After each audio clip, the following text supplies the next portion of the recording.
RBI का जो deposit insurance का प्रीमियम था, पहले कैसा था? डिपॉजिट इंश्योरेंस का पहले का प्रीमियम था फ्लैट रेट सिस्टम, मतलब कि जितनी भी चाहे बैंक अच्छी हो, कोई बैंक का एनपीए बहुत कम है, किसी का बहुत ज्यादा है, किसी का बीच का है, सबके लिए एक ही था कि 100 रुपए पे 12 पैसे आपको क्या देना है? प्रीमियम देना है। ये डिपॉजिट पे था, फ्लैट सिस्टम था, मतलब सारों के लिए एक था। लेकिन अब नया फ्रेमवर्क आया। इस नए फ्रेमवर्क में क्या है कि जिस बैंक का रिस्क कम है, मतलब जिस बैंक का एनपीए बहुत कम है, उनको कम प्रीमियम देना है। जिन बैंकों का एनपीए बहुत बीच का है, मतलब थोड़ा बहुत एनपीए ज्यादा है, उनका प्रीमियम अलग होगा। जिनका बहुत ही बेकार है, उनका प्रीमियम ज्यादा होगा। जैसे मान लो जिस बैंक का एनपीए बहुत कम है, उनको कितना प्रीमियम भरना है डिपॉजिट इंश्योरेंस के लिए?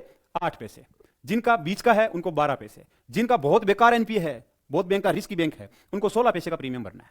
ये अलग कर दिया। अब आपसे देखो, एग्जाम पूछे तो अब क्या है? फ्लैट रेट सिस्टम नहीं है, क्या है? रिस्क बेस्ड सिस्टम का नया फ्रेमवर्क आया है। इसके साथ अब आपसे एक छोटा सा उदाहरण समझो, मान लो किसी बैंक के पास 1000 करोड़ है, अगर उस बैंक का रिस्क बहुत कम है तो उसको अगर 8 पैसे से देखें 100 रुपए, तो 8 करोड़ देना है। किसी बैंक का मान लो बहुत रिस्क है एनपीए का, उस पर 16 पैसे लग रहे हैं 100 रुपए के ऊपर, तो उसको कितना देना होगा? एनपीए सॉरी प्रीमियम 16 करोड़ रुपए देना होगा। अब आपसे पूछे कि हमारे देश के अंदर ये जो डिपॉजिट है, डिपॉजिट इंश्योरेंस है, इसका प्रीमियम कौन लेता है? तो आरबीआई लेता है। कौन लेता है? आरबीआई की ही शाखा है deposit insurance and credit guarantee corporation, जो 1961 में बना है, डीआईसीजीसी।